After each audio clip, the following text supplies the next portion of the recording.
Déjà, il n'y a pas de polémique politique. Derrière ces drames, il y a des décisions politiques, clairement. Des décisions politiques qui ont alimenté un sentiment d'impunité qui conduit un dealer à abattre froidement un policier en plein jour et dans un centre-ville. Ça, c'est des décisions politiques. Et moi, je vais en tout cas réagir à l'émotion de M. Joron. Ça me fait penser au statut aujourd'hui de nos policiers. Et si on le compare au statut des militaires. Aujourd'hui, en France, les militaires sont les seuls travailleurs qui, dans le cadre de leur mission, savent qu'ils peuvent mourir et qu'ils peuvent tuer. Aujourd'hui, nos policiers savent qu'ils peuvent mourir, et de plus en plus, malheureusement. Et ils le savent tous les matins quand ils vont en mission. Ça, ils le savent. Par contre, ils savent aussi pertinemment qu'ils n'ont pas le droit de tuer, eux.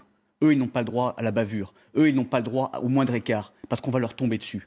Parce qu'il y aura un déchaînement médiatique, il y aura un déchaînement politique pour les cibler et pour les juger de barbares, de monstres, ou que sais-je encore. Et ça, c'est intolérable. Ça, c'est intolérable, parce qu'il y a un deux poids, deux mesures, parce qu'en face, vous avez des racailles, des délinquants, des criminels, mais qui aujourd'hui prennent nos policiers pour cible et qui n'ont plus peur de la police et encore moins peur de la justice. Alors moi, excusez-moi, je veux bien, il y a cette émotion, il y a de l'indignation.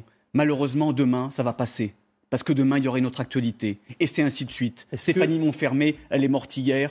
Maintenant, on va l'oublier. Et aujourd'hui, c'est ce policier. Et il y en aura peut-être d'autres demain. Mais ce que je veux dire, c'est que le déplacement de M. Darmanin, il est important, oui, mais il est insuffisant.